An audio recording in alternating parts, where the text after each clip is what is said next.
Okay, here we are. We're ready to go. Bill Gustin here with Miami-Dade Fire Rescue Department in Miami, Florida. And we have a special guest today, fella that I've been wanting to have participate on this panel for quite some time. A fellow that is not afraid to voice his opinion and touch on controversial subjects. And today is going to be somewhat of a controversial subject. But below him, if the pictures are the same, is my mentor, my uncle, Mike Dugan from the FDNY, retired, ladder 1, 2, 3, who has taught me that in the discourse of firefighters, you don't have to be wrong for me to be right, and vice versa. And then we have our guest. This is a tenuous appearance by Clark Lamping, Clark County, Las Vegas, Nevada. My condolences on the rolled over heavy rescue apparatus. That had to have been a heartbreaker, Clark. I know it doesn't rain there much in Las Vegas, but when it does, when it rains, it pours. I want to thank our good friends at Key. That's keyhose.com. They have a lot of different varieties. They're very easy to deal with and to get samples in your hands, and which is what you have to do if you're selecting new hose or replacement hose. I like the True ID. It's a traditional, and Dennis would be able to elaborate on this. And if I'm wrong, I know that he will tell me I'm incorrect. But Dennis, I understand the True ID is old school construction with a separate, it's not rubber, it's something like EPDM liner, and then 2 separate jackets. Is that correct, Dennis? Yeah, I mean, it's kind of the old gold standard. You know, it's all polyester double jacket, and it's heavy per foot. You know, it's built intentionally tough, and it has a separate rubber liner made out of EDPM rubber that is adheres to the inner jacket. And you know, there's all, you should test at least 3 manufacturers. You know, all of them are offering like lifetime against delamination, but it's what I would call the, you know, like 3/4 ton truck of hose. It's just dependable. The design is simple. You get big bang for the buck. It works very low with low pressure nozzles and high GPM focused flows. And one of the things that is very, very important in a hand line is a hand line must support the ability to properly move the nozzle at your target flow in a pattern. In a small hand line that's really 90 degrees up, 90 degrees right and left, you want to be able to grossly cover everything on your advance. And in your large hand line, you really want to be able to do that at least 45 degrees each direction, 45 degrees up. And that was the goal around that product line. Now, I understand the True ID 1.75. Its happy place is about 160 gallons a minute. I would say between 40 and 60 pounds nozzle pressure. In the field, you'll never get that exact 50 PSI where the line's up a floor, down a floor, Sure. There's a kink in it or not.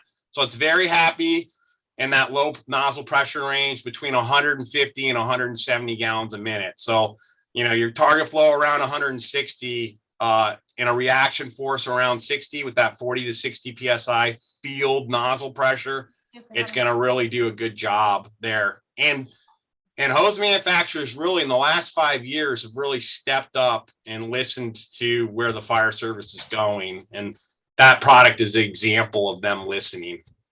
Well, Dennis, you know, the last time I checked, and of course things could change, we still have a capitalist economy, and with good old-fashioned capitalist competition, where it's good to say the premium brands of everybody's hose is good stuff. We tested nozzles recently, and there's a lot of factors, but I would have been happy with any of the major brands. Same as the hose. I'm a little biased towards Key, of course, because that's what I'm most accustomed to using, and it doesn't let us down. And we're almost exclusively a Key department. I wanted to have Mike. We're still very proud of him. Continuation of last month was a commemoration of 9/11. And Mike, what you did to step up and represent the nation's fire service for the military, I think is remarkable. And I know you're a humble guy, Captain Mike, but could you just tell us a little bit about why you were invited, how you were invited, and your target audience? I was invited to go to Goodfellow Air Base in San Angelo, Texas, to speak on September 8th on their 9/11 memorial, on their anniversary. And Goodfellow Air Base is where all of the American fire service in the military goes. So it's Coast Guard, the Navy, the Marines, the Army, and the Air Force.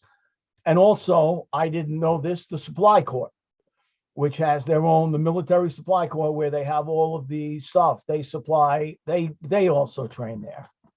So the military trains all of their firefighters at this base in Texas. And I was asked to go there and talk about 9/11.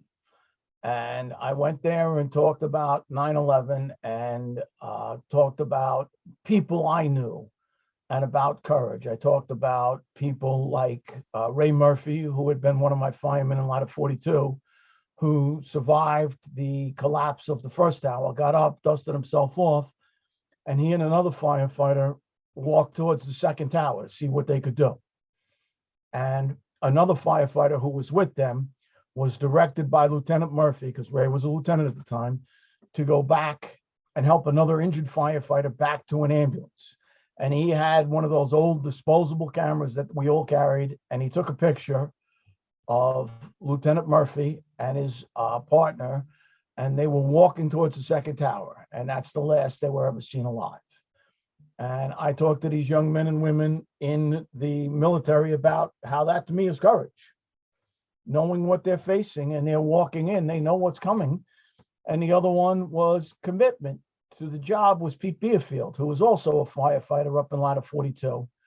And Pete Beerfield was on medical leave for making a really nice grab a couple of nights before, and was over at the medical office and got into his car and drove over there and went to the nearest firehouse, 10 and 10, grabbed a set of gear and left a note. Nobody knew he was missing. He went and volunteered, who can I help? And they found Pete months later. And as his father said at his funeral, he got his son back in 26 pieces. But they were lucky they got something back. They got part of Pete back.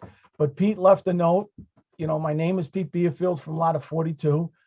Tell my wife I love her, tell my kids I'm sorry, but I am a fireman. And that was Pete Beerfield. He didn't have to be there. He didn't. So I talked about them. But it was such an honor to be there and see the American Fire Service.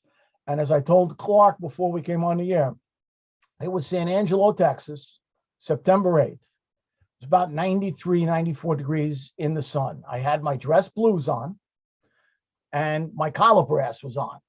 And at the end, I turned to talk to somebody and my collar brass was so hot, it burnt my cheek and left a blister on my face from the heat. But I was so honored, and they gave me, they had a coin made for me that is in the shape of the Pentagon, and also has the picture of me on 9/11 raising the flag for the 20th anniversary of 9/11. Oh, that's beautiful, man. It has all of the flights that are listed there. And then it has on the back of it, it has the World Trade Center, and the heartbeat of America is the fire service. And it was never forget. And they also had a flag flown over the base for me. And they put it in a shadow box with the coins of the military fire service on there, and they all signed it for me. So it was an honor. It was an honor. And very honestly, at the end of my speech, the sergeant major in charge of the facility gave me a salute and said, "Thank you very much, Captain. We will take it from here." And that was it, man. It was unbelievable. Just the American Fire Service in the military, and a lot of our friends have come through the military and the fire service. It's in a good place. Mike, we get a lot of Air Force reservists that were active duty. Now, I don't know anything about their extraordinary knowledge and skill of ejection seats and disarming ordnance and all that. All I see is their hose handling or hose management skills, the firefighters that have come from the Air Force and damage control guys in the Navy. Their training must be amazing because these guys have got it. They've got the body mechanics down. And it's really extraordinary. We're going to talk about what's in the magazine. Mike, you and I discussed this, that we should talk about what's in the magazine. And most recently, September's issue, there is an article written by this guy, Dan Shaw. Dan Shaw. And I never heard of him, but it's called Control, Command, Communicate, and Manage the Mayday. And he uses the comparison of us with aviation, which has been done before with, for instance, crew resource management. But what I really like, and Dan, of course, is a dear friend of ours and is on the panel. And he's probably at another promotional ceremony getting another meatball on his badge. So, because every time I talk to him, he's been promoted again. So, but the point he makes is when you have an in-flight emergency, the pilot doesn't micromanage fixing the problem. The pilot keeps flying the airplane. Other people handle the mayday. You remain in command. If you're the IC, you're steering it in the right direction. And I get that because the fire is not going to take a time out while you extricate this firefighter. The fire is going to continue to grow. We had a horrible experience where we had a line of duty death. We're trying to get this guy out from, he was deceased, firefighter out of a storage rack. That fire was raging, man. So you can't just stop everything. So Dan, great article. And it'll be, I definitely will be plagiarizing this one for sure. Dan Shaw is a member of the fire service since 1992. He's still wet behind the ears. I was already a captain in 1992. He's a deputy chief with Fairfax County Fire and Rescue Department and vice president of traditions training. And he's the co-author of 25 to Survive, reducing residential line of duty deaths with his partner in crime, Mitchell, Doug Mitchell? Doug Mitchell, yes. Yeah. Okay, so having said that, a rather thought-provoking, provocative article here in April's Fire Engineering. Oh, and everybody got in a big uproar about that guy up there cutting the roof without a breathing apparatus on. And Bobby Halton actually did answer some of those concerns. I have to tell you, I'm from the Chicago area, and that is a very common practice, is cutting roofs on those kind of roofs without a breathing apparatus on. So this article, which is in April, was written by Phil Joes. It is Joes. It's not Jose, correct? Dennis, you're muted. Yes, that's the way he pronounces it. So I would take the owner over my California Jose And tendency. the other guy is this Dennis LeGear, who's a rather cerebral fella. In other words, he's a deep thinker in the fire service. He is not afraid to provoke people's thought in a good way, in a constructive way, and get you thinking.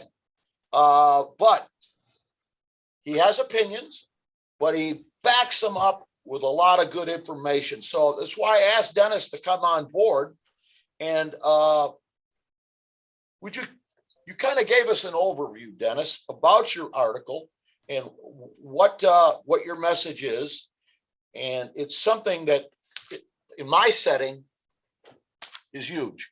And I took some notes about, we talked about some of the criteria that could influence your decision about water supply options, but I'm gonna leave it out to you, Dennis, and just give us kind of a Cliff Note version of the article.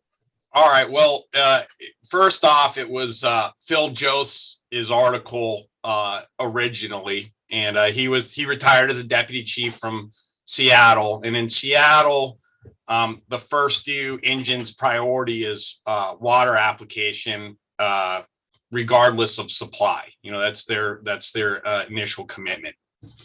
And I think he had some issues when he submitted the article with the editorial review, and he wanted to strengthen his case. So he approached me and he asked me what I thought. And I was in the fire service from rural to urban. I started in CDF, now known as CAL FIRE, in the early 90s in Tulare County. Then I went to a suburb county called Kings County, and then I did some time in the Oakland Fire Department before my retirement. A majority of my time in an urban area. And I've seen everything from tank attack to dry lead in to what Oakland advocated, which was the first due engine at a working fire shall stop at a hydrant, shall leave a member, and then proceed in. And it was a four-member crew. So I had a pretty good lens. And then after my retirement, I started a consulting company that pretty much does work all across North America, helping fire departments spec and lay out their equipment. And spec and layout drives strategy and tactics on the fire ground. So I had this big lens of multiple types of experience and multiple different agencies with a different amount of resources, different amount of people riding on the rigs, different arrival times between first, second, third, and fourth companies. So I had a varied background. I think that's why Phil approached me. Now, something unique in the Bay Area is while Oakland is doing this operation that I just discussed, where you shall stop, you shall leave a firefighter at the hydrant, and you shall continue in after that, right across the bay in San Francisco, in a similar built jurisdictional infrastructure building stock wise, and I will say even more prone to fire spread, the San Francisco Fire Department has come to the exact opposite conclusion. You shall not stop at a hydrant. The first two engines shall proceed directly in and apply suppressive water and be supported in water supply later. And if anyone's been to San Francisco, they'll know that it's a very congested city. Buildings are usually built on top of one another. Often they're in a row type fashion or near row type fashion, and they're of wood construction primarily. So the risk of fire spread's very high. So why isn't there consensus around this topic? So I try to think, you mentioned cerebral. I try to determine why we do what we do and how does history impact those decisions, right? We can either learn from history or not learn from history, and there's a lot of lost history.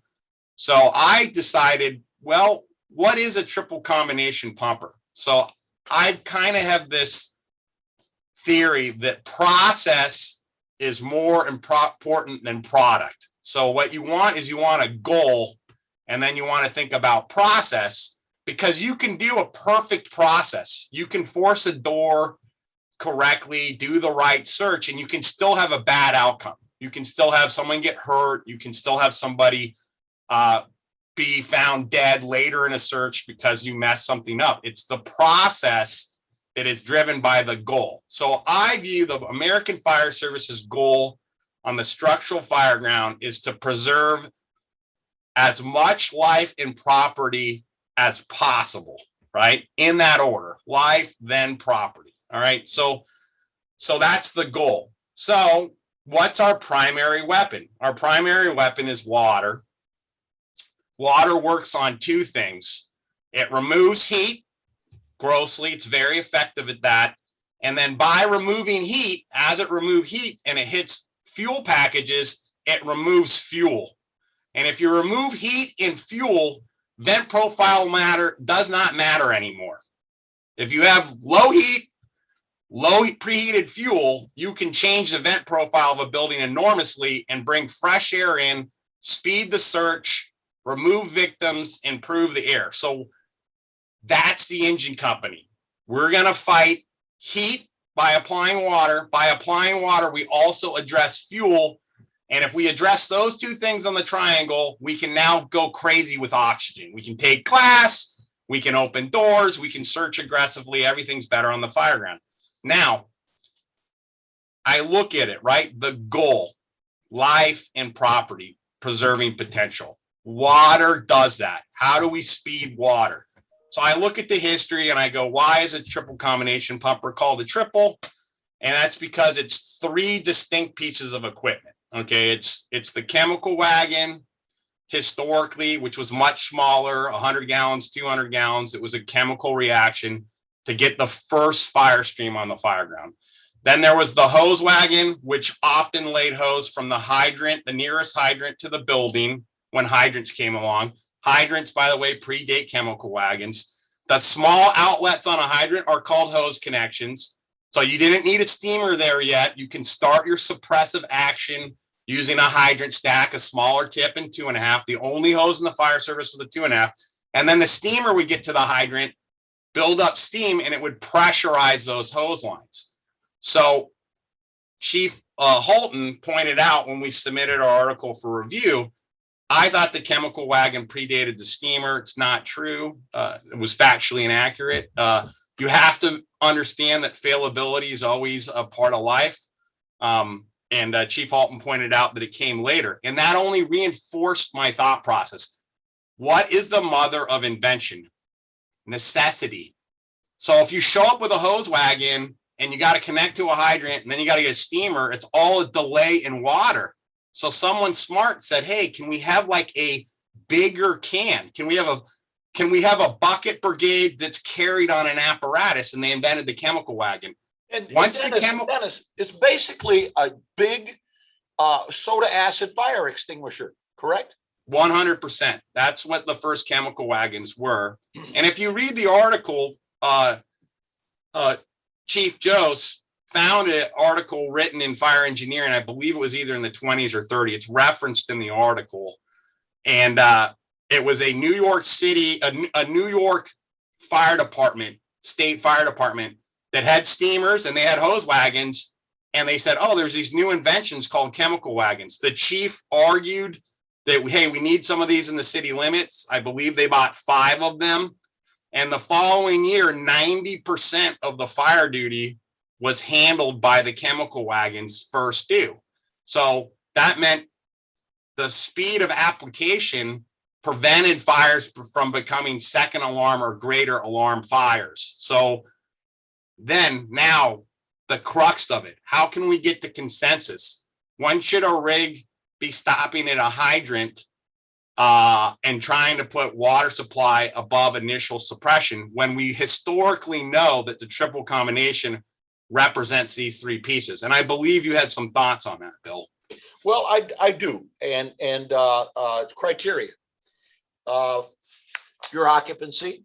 Sure. I would be more inclined to go in directly on a residential fire because of its life hazard and its compartmentalization than I would a Dollar General at 2, 3 o'clock in the morning with black windows. Your crew size is a factor. Your tank size is a factor. Where's your second due coming from? And I can relate a story where I was relieved by a young lieutenant one morning, a newly promoted lieutenant, and they had a structure fire, not big, little cottages, but very close together with a strong breeze. And the driver engineer stopped about 20 feet past the hydrant so that they could lay a supply line in. And the guy's yelling at him, hey, engine 7 will lay us the line. Because that was typically the company that we operated with. Engine 7 will lay us the line. Dennis, engine 7 wasn't on the assignment, man. Engine 7 had been moved on a change of quarters for a drill on a Sunday morning. They weren't available. So for first company, this fire was well east or west of I-95, was a company east of 95. So then you had 3 structures involved. Your hydrant distribution. If you can spit from one hydrant to the next, for God's sake, and you bring it up in the article there, you get 2 driver engineers working together, they'll get you your water supply. Chicago takes advantage of that because they've got a hydrant about every 300 feet. So they've got 150 feet of large diameter supply hose on the front bumper so they can stretch to the front. And of course, they can stretch off the static bed. How much of the structure contributes fuel to the fire? And is the fire through the roof? When the fire's through the roof, you definitely have a structure fire. And it's usually a large fuel quantity of large surface to mass fuels, such as trusses, OSB sheathing, or plywood. And then, of course, composition roofing paper. And once the fire is through the roof, you've lost your ability to capture the steam. And those are just some of these criteria. Now, Dennis, you broke down the forward laying a supply line into 2 categories. I've got a video of one of those, but could you allude to that? You've got 2 options when laying a line. So, my position is we bookended the article in the residential criteria. Okay, first off, so we were talking about single family dwellings and small multiple family dwellings. I think we said 3 stories or less in the article. I don't think we put a unit number on that. And then, Mike Dugan's here, obviously representing himself, his knowledge, and also the FDNY's historical view on this. Now, John Norman in the Fire Officer Handbook of Tactics, and I don't think these were necessarily in order, says secure water supply, stretch a charge hose line in a position to protect bedrooms and exits, perform vent enter in search of all energy areas, and extinguish the fire. Now, extinguish the fires down there and secure a water supply. So I think sometimes people look at the fire department in New York and they say, well, they're putting an engine on the hydrant and they're putting priority on water supply. Now, that's one way to look at it. But another way to look at it is when they pull up to a residential fire, and often their fires are 3rd story and up, and when they're stretching from the rig, they're prioritizing line placement and speed of the nozzle to the proper place over water supply, because that engine could go down the block and hit a dry hydrant, right? They're putting line placement over water supply. And the reason they do that, anyone who's tried to stretch a charged hose line to the 3rd floor knows it's futile. It's not, you have to dry stretch into these bigger buildings. So I think to understand a fire department's operation, before you copy them, you have to understand the conditions that set that forward. So I would say there's a couple operations you can do in the water supply realm. All right. The one I just described in New York, where they're placing the handline operation primary, and they're going to get water when they get it, because the line placement's so key to the life part of it in those buildings. Right. So I say most fire departments in America are going to be going to a residential or multiple family dwelling, and they're going to be passing a hydrant. And you can either not stop at all and go straight in and have another company address water, or you have hydrant spacing so tight like Seattle or San Francisco, the 2 engineers are going to work together and grab a hydrant. And by the way, part of that is hose size related. Note that Chicago uses 4-inch hose.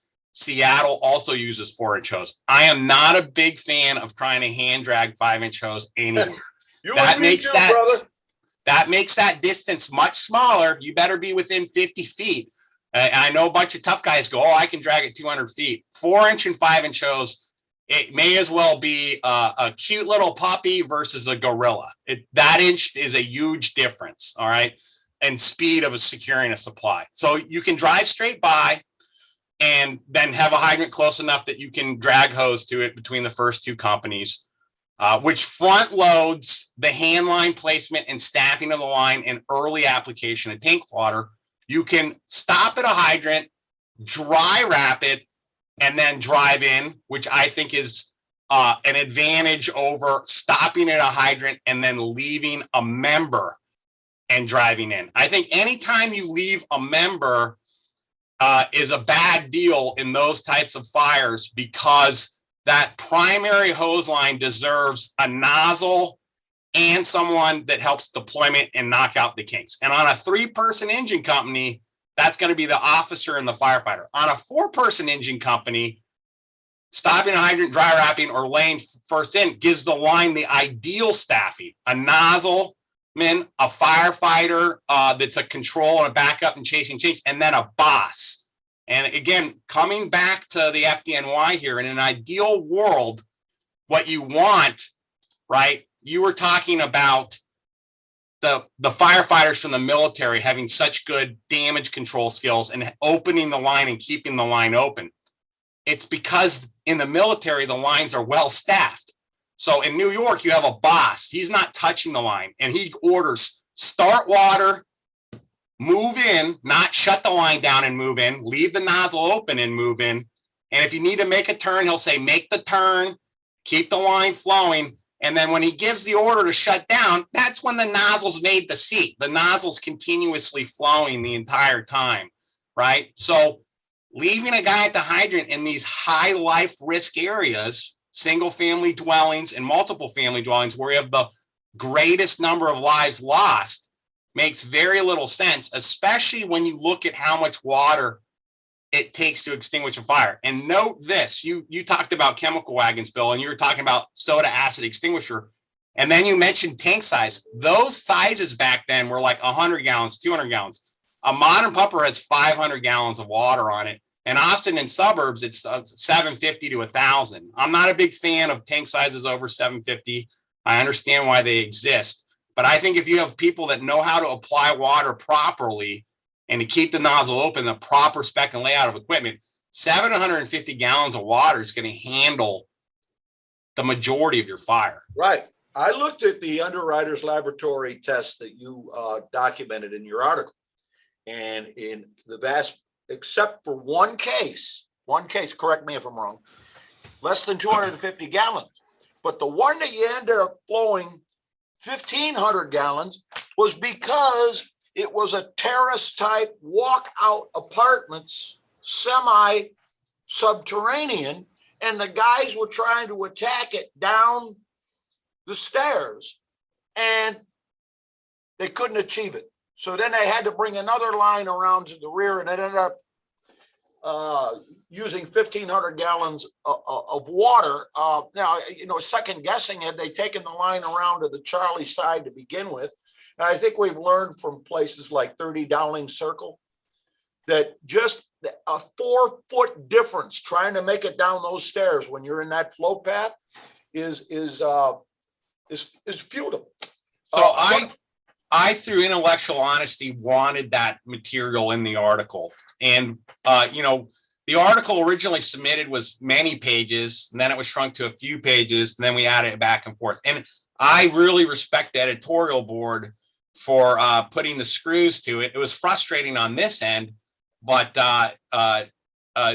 it is a conversation that needs to occur. Now, the way to look at that, the reason that experiment was done in the acquired structures, and by the way, a lot of people don't understand this. The data in the article is from acquired structures where we use modern fuels to burn in conjunction with the UL laboratories. And I was a technical advisor on those burns. And one of the reasons we wanted an off-plane attack down to a sub-level where there was multiple turns, you couldn't just get water on the seat right away, was in homage to the Berkeley Way fire in San Francisco, where 2 members lost their lives. I wanted to ensure, there are so many people on the panel and there's so many people in the fire service right now that just thinks flow and move is going to fix everything. And I said, as a panel member, I know if you try to do this sub-level fire, and I said, with no wind, I don't expect you to succeed. and we took a sliding glass door on the second level. So we created a vent above the nozzle stream trying to go down. So with no wind impact at all, not only did they have to keep the line flowing, their gear became saturated at the first turn. They had to keep the line flowing to safely back out. We practiced. I remember as an advisor, I said, hey, we're using local talent, right?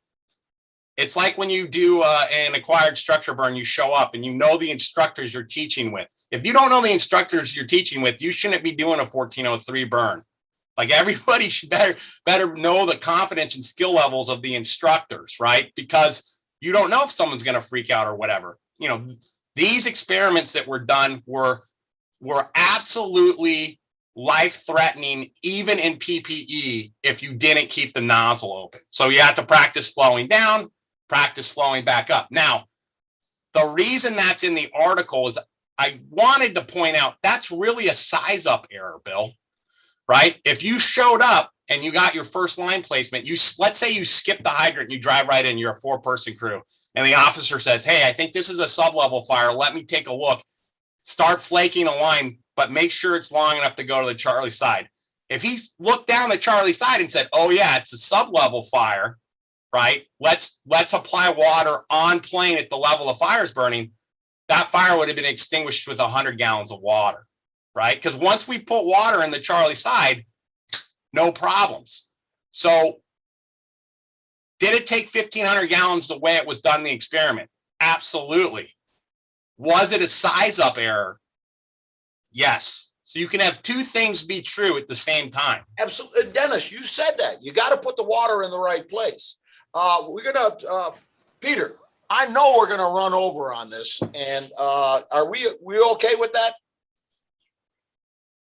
Okay. From Peter, from everybody. Yep. Okay. I also want to give a shout out to our friends at Key. So when you're doing these evaluations, make sure you include, as you said, Dennis, try a couple different brands, 3 different brands, different grades of hose. And, but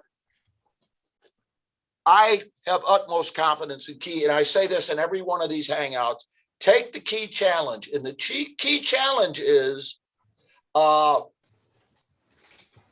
to kink that hose. In fact, do you remember, Dennis? I'm listening. We first got our hands on the True ID. Had to have been, Dennis, the coldest damn day in the state of Florida I've ever been in. We were in Pensacola. You remember that? You had your outside calipers and we were doing those tests. That's when that hose was still a prototype. But you can't go wrong with Key. Clark, can you give us an idea as your department's policy on who lays the line?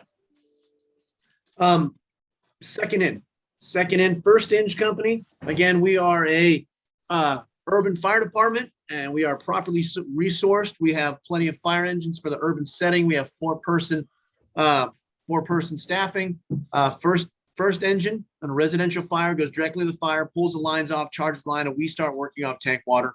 Second unit in, brings in the water supply. That engineer assists the first engineer in making the connections, getting water. Okay, Peter, let's show the video. You mentioned wrapping the hydrant. I'm more comfortable, Dennis, with a backboard strap that has a buckle that will snap if something hangs up in the hose bed. And that's more likely with, we experience this because we're operating with rear turntable apparatus and we're trying to lay LDH. But okay, now this is an aggressive fire department. Mike Dugan, you recognize these guys? In fact, this rig got burned up. Okay, we know who these guys are, and they are. I'm not ready.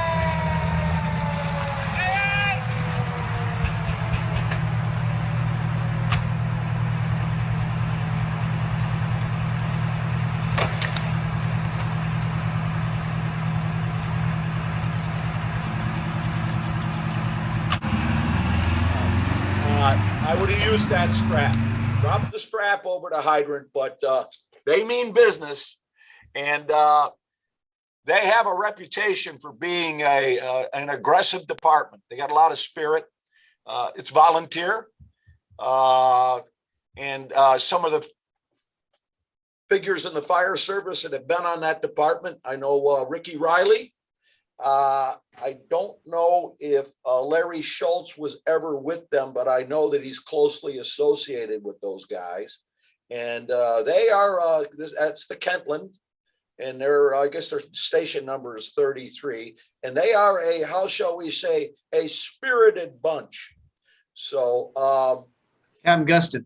Yes, sir. I'm going to absolutely agree with you about not wrapping the hydrant.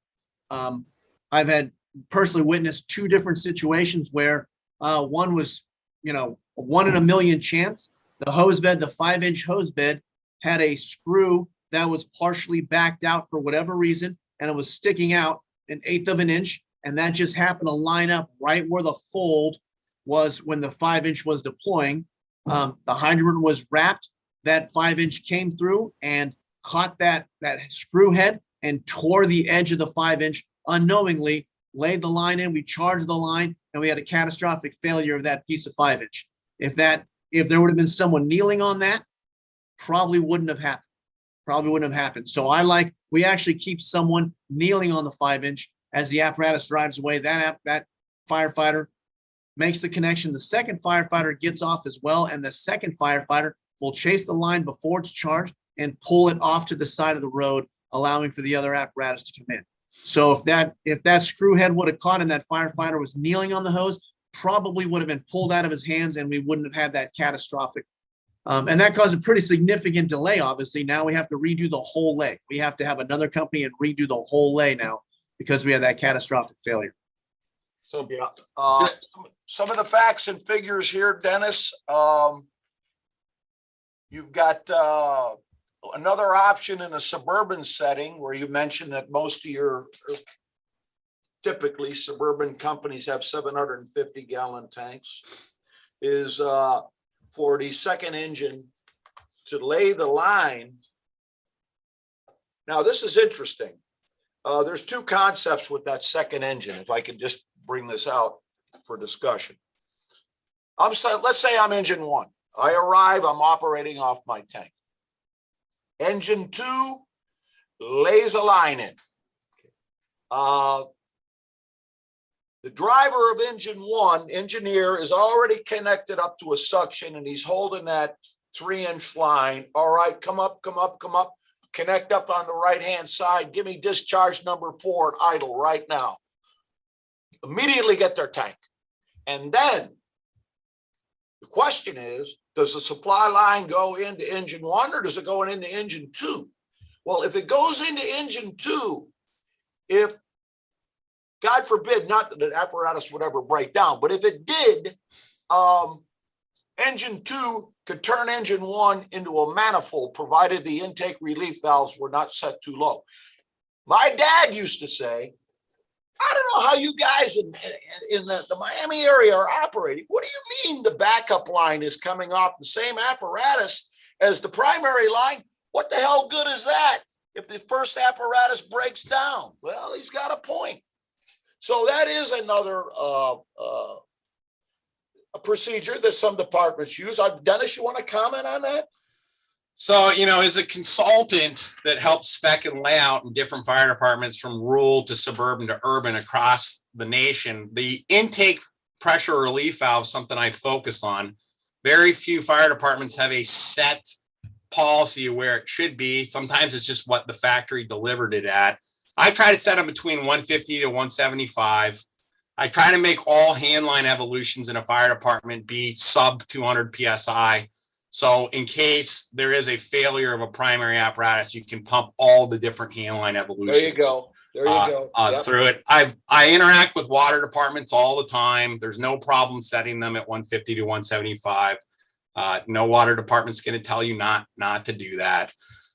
So I agree with that. Now, one of the things, let's say the first engine the first engine drove in, made a tank attack. The second engine doesn't lay in drives straight in and gives them tank water at idle, like you said. And then let's say the third engine drives by and goes to the hydrant. And then that's the supply line goes in the second engine. And the third engine correctly addresses the hydrant and is in the evolution. Well, at that moment, I wouldn't put the third engine in gear. I would just let the hydrant water flow through it. 3-stage pump on the fire ground is very difficult to control. If you had the hydrant engine at idle, that's 50 PSI. Then you have the hydrant pressure. Let's say it's 60 PSI. That's 110 discharge pressure on engine number 3 on the hydrant. Engine 2 is in gear, it's 50. And then engine 1's in gear, it's 50.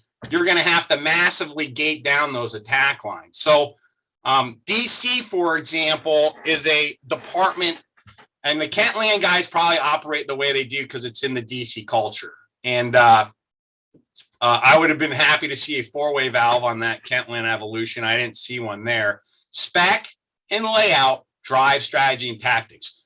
One of the great things about that Kentland rig is it has 3-inch on it. A single 3-inch is great for a residential supply. You can drive over it. You can throw it on the side. You can drag it back to a hydrant easy. Note that they had a bundle of hose. So they gave themselves enough hose by the hydrant to reposition it or go around the hydrant. The other thing I really dislike about supply beds that I see commonly deployed in the American Fire Service is they'll put the 5-inch or 4-inch directly in the middle, right? And they'll do it 4 wide. So you get a big lazy S of 5-inch or 4-inch down the street. And if you just design your rigs a little different, made the low hose bed a little bit lower, you could do it in 2 columns and you could put it over on the officer size. You get a tight S and it stays to the side, and you could take up just 2 wide if the hose bed's deep, right? So, and this goes back to tank size. I have no problem delivering an apparatus with a 630 tank, a 575 tank. You build the rig for the jurisdictional infrastructure and operations of that agency and the deployment they need. And then you ask the manufacturer, hey, what size tank can you put in there? And they go, oh, 500 will fit. Will 750 fit? No. We could give you a 630. I'll take 630. No big deal. You're speccing the hose bed, and then the tank size will be secondary. Process first. Goal. Good deployment of hose. Process. Then product. Right? Go ahead. FDNY. I've envied them ever since I've been interested in the fire service because of their engine hose bed. There's no question about, and you're absolutely right about line placement. Look at the hose bed on an FDNY pumper. Now, they've started a trend. They were doing this, I don't know, way before I was ever in the fire service. But you take a look at the business end of an FDNY engine, and there's no question about what the priority was when they designed that rig. Would I be correct in saying that, Captain Mike? Or am I full of something? No, you're correct, Bill. Okay. Because what we're there for. Okay. And listen, I'm a lifelong truckie, but we don't put the fire out. We need the water. We need the hose line, and making it. And that's one of the things about the FDNY is they make it standard. And everything is the same. So if you get detailed from engine 1 to engine 201, you're in a whole nother borough, you're in a whole nother place. It's very similar, very similar. There are some differences, and there could be minor differences depending on the area that they're in, the homes that they go, what kind of buildings they have, what their response area, but they're going to be extremely similar. And that makes it go good. And it's also, if engine 1 is in Queens, in an area of private dwellings, and now gets relocated due to an emergency into Long Island City or another Park Slope, Brooklyn, different buildings, they still can have the stretch that matches, as Dennis is talking about. Okay. You need to know what the procedures are, and the procedures are going to differ from different buildings and different fires. Listen, the guys in Queens are fighting private dwelling fires. They're different than when I was in Harlem fighting tenement fires, project fires, and everything else. So you've got to know what you want, what the goal is, and the goal is always to put the fire out. But then you've got to know what's going to accomplish it at this building. And that's one of the things that I think the FDNY is very good at, is differentiating between buildings. Our people, our assignments for our people are going to change. Where the line is going to go is going to change depending on the building type. And everyone knows that. Mike, and I think when we try to make these multi-use apparatus, we've got on an engine, we've got advanced life support equipment. And I don't even want to go with these apparatus that have patient compartments. That to me is, you know, I mean, that's like, ugh, that creeps me out, man. I have nightmares about stuff like that. But a wide array of medical equipment, full set of rams, spreaders, jaws, come-alongs, 4 or 5 gallon foam containers, all that stuff that they're trying to cram in there. And it's bringing the hose bed up high, and it's bringing the hose deployment down to a lower priority. So, you know, that's why I envy the FDNY. Dennis, before we got on air, you mentioned something about plastics. And, you know, plastic, yeah, they're nasty, and they have a great heat release rate compared to cellulose material, naturally occurring material, like such as wood. But, okay, let me see here, Mr. Hollywood. Are we looking at the hose bed? Put your sound back on, Clark. Yeah. So this is our hose bed. I'm 6 feet tall. That's 8 feet. That's 8 feet to the top of my hand. That's our crosslay right there. All right. And what configuration is it? We have flat lays. Flat lays. Yeah, 200, 200, and then all 3 of them are 200, all fog nozzles, 2.5 inch and 3/4 inch and 3/4. Could you grab that load right at the bottom and flip it over so it would play off your shoulder like a Minuteman? No, that's why the mechanics had to install foot pedals so the fireman can even reach up here. So that's my problem. Clark, you're preaching to the choir. I want to get back. My opinion was stop hiring short firemen. We can't hire short firemen anymore. Okay. Well, while we're here, while you're out, walk around to the back of the rig here.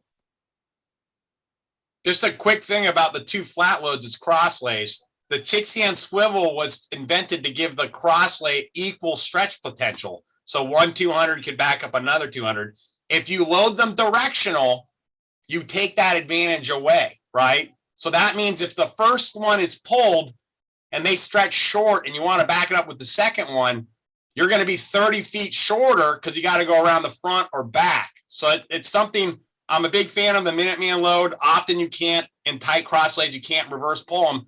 So you need some sort of bulk bed option in the rear when you need to back up a crosslay that's fallen short. 2 200s are not 2 200s unless they can be pulled the same direction. What we've been doing, we're experimenting with bundling the first 50 feet. So it facilitates putting it on your shoulder, and you can pull it from either side. Doesn't matter what side the nozzle's on. So Clark, can you give us a little tour of the hose bed here? All right, we have 1,000 feet of 5 inch. Okay. 500 feet of 2 inch smoothbore, 500 feet of 2 inch fog nozzle. And over here we have 2 apartment loads, 100 foot each of 1 3/4 inch with fog nozzles. Is that what you're taking into a courtyard? Yeah. Okay. Yep. Okay. Great. And then we have what we call the high rise packs. We use the high rise packs often. We just have 150 feet of 2.5 preloaded. So that's another popular option. Dennis, I want to get back to my question about what you alluded to about, we all know plastics are bad actors in terms of heat release rate, BTU per pound, and products of combustion. But So- you mentioned something about how they burn on the surface. Can you allude to that? So, you know, I try to remain intellectually honest and to know my positions. You know, truth is actually a moving point, right? Based on how much knowledge and understanding you have. And, you know, when the Governor's Island stuff came out and they were showing exterior water being so effective, and I'm reading the books, I'm like, why is it changed now? Were these guys so wrong in the past about, you know, the mother of invention is necessity, right? Interior firefighting existed before the SCBA. Interior firefighting led to the SCBA. There are guys inside going like, oh God, why am I breathing all the smoke? There must be a better way to do this. Some Jacques Cousteau invents scuba diving, and people go like, why can't we do that out here? And then voila, you know, we get the SCBA and the fire service. It just made interior firefighting better. And it might have created a condition where the guys kept the nozzle closed too long, right? Because sometimes with benefit also comes a counter reaction of risk, right? So I'm looking at these fuels. I'm seeing the rapid drop in temperature and how just a little water. So they termed it vent controlled instead of fuel controlled. I wished the UL had used the word fuel rich instead of vent controlled. If you told a truckie, and Mike, I'll ask Mike's opinion on this. If we started with, that's a fuel rich fire, we need to get it cooled before we make additional ventilation, instead of that's a vent controlled fire, right? If it's vent controlled, just through the language, it says, hey, I got to make more openings, right? So language means something. So now let's mention some cons about plastic. It's about twice the BTUs per pound. It's about twice as much energy in it per pound. When it burns, it does so in a way where it's about 4 times quicker. It burns about 4 times quicker. So it fills up that compartment with a lot of rich fuel that doesn't have oxygen at the relatively same high temperature in a quicker manner. But how do plastics burn? Plastics burn at the surface. So now I can mention a pro. I put a little water into the compartment deliberately, tactically, properly, and don't be impatient. Give time water to work. You see guys shut down the nozzle way too often, both on the interior and the exterior. Get that cooling, and now you've taken the room from a fuel-rich environment to a fuel-controlled environment. Oxygen comes in, but there's been some cooling. So I started thinking about, when I do overhaul, what am I working at? I'm working at window casements. I'm working on wood cabinets. I'm tearing into couches, getting down into the wooden things that are still, but the stuff that's plastic seems like it doesn't require a lot of overhaul, like the plastic stuff on, so it burns on the surface, right? So I will propose during this Hump Day Hangout that legacy fuel models were deep-seated fires, and you really needed the nozzle to run. Alligator charring in the wood furniture. I would contend that even though it took longer to get the flash over, once that compartment hits flash and you have a full legacy fuel model on fire, I would much rather not go to that fire. I would much rather go to the modern fuel fire, because it doesn't take a lot of water on some plastic surfaces to rapidly cool it. Now, I told you I remain a student of the fire service. I intentionally went as a student to a UL boot camp that just happened in Portland. I did not want to go as an instructor. I wasn't invited as an instructor. I tried to bite my tongue, listen to all the material present. And Dan Madrikowski, sure enough, during his lecture, one of the days in Portland, this was last month, said the exact same thing. So these can confident classes would work very well with the modern fuel load. And the FDNY has this experience. The can still works fine. And I will argue that it probably works better. If you have a little couch on fire and you can get some water on that surface, it would be much better a modern couch than a legacy couch. It ain't going to do much to deep Even heat it. polyurethane foam, correct, Dennis? Even polyurethane foam. When we had a natural mattress, we very careful and meticulously overhaul it outside. Polyurethane foam, as nasty as it is, it's not deep seated. So what are the scars that we've heard of about a lot of people don't have the joy of overhauling a fire above the 3rd, 4th, 5th floor. We got to use an elevator, put a salvage cover, and you hear the nightmares of keep a can in the elevator. Make sure you've overhauled it a lot before you drag it in the elevator and you remove it out of the apartment. Tie it up so it gets no air. Let's have Dugan comment on some of this stuff. Like there's things written in blood, guys, getting injured in elevators when natural mattresses caught back on fire. And I think this happens less now. I think rekindles were probably more common in the past than they are now because the modern fuel load is so easy to overhaul. Go ahead, Mike. I agree. I remember we used to have to carry a piece of rope in our pockets to tie up the natural mattresses. We would tie it to limit the air supply until we got it out of the structure. We would tie it up to limit the amount of air that could get to it. So you would bring it out, tied up to limit the oxygen because you knew it was burning. And then we would take it out, cut it open, and we would open the hydrant. We disconnect the pumper now. We'd open the hydrant and just pour a couple of 100 gallons of water on this mattress until it was just about ready to float away. And then the captain would always have us pick it up, turn it over, and get the other side, just to make sure we got it with those. Same thing with cushions off the furniture, with other things. And very honestly about your can issue, I remember going to a fire in a kitchen, and the fire was going pretty good. And it was in an apartment, but it was a renovated apartment, and they were all plastic cabinets. And the guy on the can put it out, and the engine was stretching.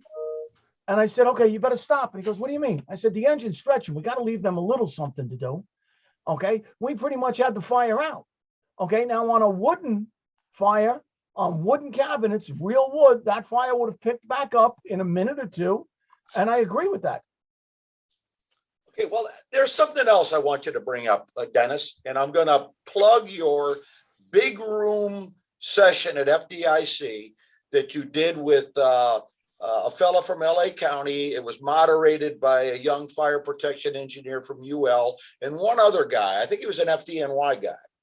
Tony Carroll from retired BC from DC, now a chief in a Virginia fire department, combination fire department. Chad Christensen from LA County, who's a captain down there, and fire protection engineer Keith Stakes, who was also a chief in it's either Montgomery County combination system, or it might be one of the DC Beltway counties. So, Okay, and Keith is a very good man on this stuff. What I want you to allude to is your analogy, if you will, of saturation, heat, thermal saturation of your PPE in terms of when do we open the nozzle? And don't wait until you're burning up to open the nozzle. Could you explain that? You use the cup of water as the analogy. Yeah, so I started in forestry, and there was a big argument in forestry in the early 90s whether fire engines should have air conditioning in them or not. And my captain was an old school guy, Captain Green, and he believed in conditioning. You got to be a brothers. I got to go. I'm getting a call. It was a pleasure. All right, Clark, be careful, brother. Thank you, Captain Dugan. You guys are awesome. All right, brother. Take care. So my captain was a big fan of acclimatization. Hey, we're going to go out and train in the heat. Your body's going to get used to it, and you're going to be better off. And then they started ordering rigs like in '93 that were coming with air conditioning, and CAL FIRE was paying extra money for Ford to remove the air conditioning. Then I got another captain, and he was a little more cerebral than Captain Green, and he said, well, that doesn't make sense to me. We have a medical director. Let's ask the medical director. And he went to the medical director. He said, what firefighter is going to perform better in heat? One coming out of a cab that's cold or one that's coming out of a cab that's hot? And instantly the doctor said, the guy coming out of the cold cab. And he used a sponge as an analogy. He got a sponge out in his lecture and he said, your human body is a sponge and it absorbs heat until you get heat stroke. And the cooler you are, the drier the sponge is. So if you're responding to the fire and the cab is hot, your sponge is filling up with heat. And your body only has so much capacity for heat until you have heat exhaustion and then heat stroke. Turnouts are the same. They absorb energy. They do not reflect energy, right? So I had that lesson in the wildland environment and I put it into the urban environment. And when I was taught as a wildland firefighter, if I was going out into a fuel bed of light, flashy fuel, grass, smoke at a structure fire, I wasn't just going to walk through the grass to the burning material and put water on material. I was going to use the reach of my stream. I was going to wet the grass that I was traveling through in case something went wrong. I get to Oakland and my first training is like, don't open the nozzle till you see the whites of their eyes, right? You like keep the nozzle shut. And I'm like, I'm going through this light flashy fuel. It made no sense. And then I met Andrew Fredericks and some of the people that he was mentoring in the late 90s. And I was like, hey man, I should be doing what I do in the wildland environment, in the structural fire environment. I should be opening the nozzle open early and often. Now, about 6 years ago on Twitter, I got beat up pretty good. I said, if you're a nozzleman or nozzle woman or nozzle firefighter, and you feel heat in your gear, and that's your cue to open the nozzle, you have already failed in your duties. Heat cannot be the cue to open the nozzle. It has to be visual. And if you lose visual perception and you're in smoke, it means the nozzle should be open if you're headed towards the seat of the fire. And you should be painting it in a pattern, wetting the material around you and cooling. Because as you cool the hot couch in the living room and the hallway on the way down, if some truck company comes on and vents the wrong window, or they take a slider or a window fails, you've pre-treated the environment you're in on the way down to the seat of the fire. So you really should have the nozzle open. And to get back to it, I used a glass during the stage and I say, hey, your glass is filling up with heat. And when you get up here to like 3/4 full, maybe you feel some heat in your gear. That only leaves you this much to make the push down to the seat. If you open the nozzle down here, when you like lose visibility, you see the fire down there and you paint, it may never get fuller. You might have all this reserve in case there's a flashover, or in case all of a sudden you have to search off the line and you find somebody and you're going to move somebody. You have this energy reservoir. Your sponge is drier. You can still absorb energy. So the nozzle allows you to keep your PPE envelope safe. And I thought that was, what do you drink? That looks like the kind of drink that people would put an umbrella in, Dennis, and like a little sword with a cherry type of thing. I guess that must be a more sensitive side of you than what is that?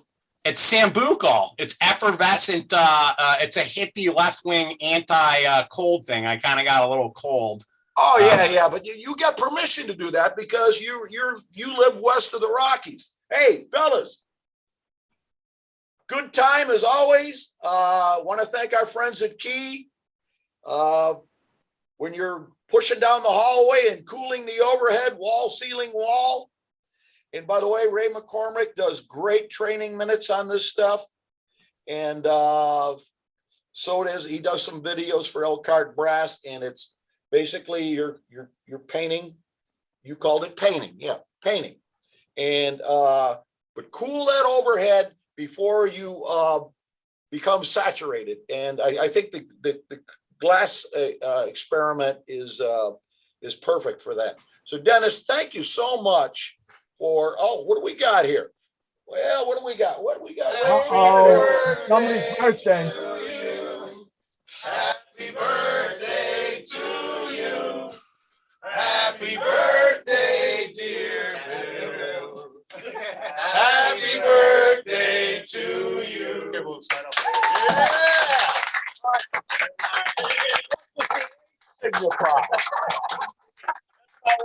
What is it? What? Oh, you got my pressure reducing valve. Who is this guy? Who is that masked man? I don't know. Hey, thank you. Ah, Kid Ricky. Well, everybody, Chief Nick Morgado, he's the division chief of the training division, the brains of the operation. She controls the training division because has information on everybody. Nicole Abendano, my counterpart, Captain Eddie Alarcon, our newest member, Chief Ryan Rothenberg. I don't know if you can see him from there. Larry Rodriguez, we call him the luscious Latin lover. And we have a black man here. Ricky Stevens, he's black. Okay. Hi, Rick. And then we got a PRV. What's up, D? Walter Javier, the My daughter's in Aquanaut, California, so I'm gonna call you if anything happens. Chief John Newton, Juan Miguel, Eldrick, our statistician, and my instructor that I take orders from, Edgardo Ortiz. So we've got a very happy and very productive group, and I'm happy. I hope there's a lot of people are watching in the fire service, because this is the way a training division should run. And I can't be happier and to finish up my career. So, my means of introduction. Dennis LeGear, who is arguably the sharpest guy when it comes to fire stream application, line selection. Eric, come on in here. Hey. Oh, no, come in here. Mazel tov.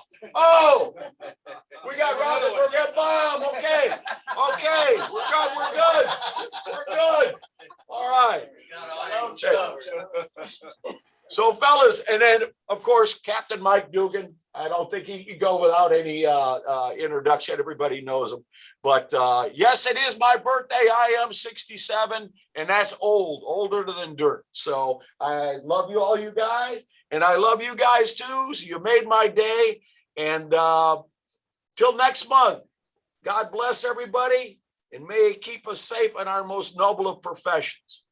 Thanks for the invite. I really had a good time. Happy birthday, Bill. All right, Mike. Take care, brother.